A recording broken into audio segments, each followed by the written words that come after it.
que sinon, est-ce qu'il y a des institutions qui pourraient nous protéger contre la guerre? C'est ça la question qui compte. Pour l'instant, nous n'avons pas le moyen d'empêcher les dominants de nous jeter dans la guerre.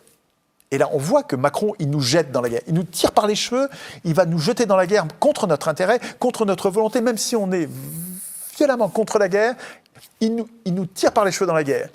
Parce que nous n'avons pas le moyen de résister. Dans une constitution d'origine citoyenne, nous dirions « pas de guerre sans référendum ».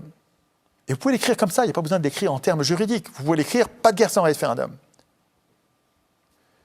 Deuxième alinéa. Ceux qui ont voté oui à la guerre doivent aller la faire, et pas à l'arrière, au front, là où on meurt. Pas de guerre sans référendum. Donc tu votes oui, tu votes non.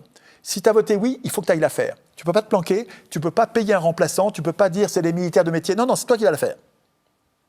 Ça, on peut l'écrire dans la Constitution. Vous allez voir qu'il y aura moins de guerre.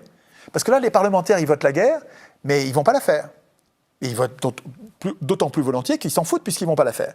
Alors que vous, dans la Constitution, si vous voulez éviter la guerre, vous pouvez dire pas de guerre sans référendum, ceux qui ont voté oui vont la faire, et tous les 3 mois, on revote, les survivants revotent pour voir s'ils veulent toujours continuer. Tous les 3 mois.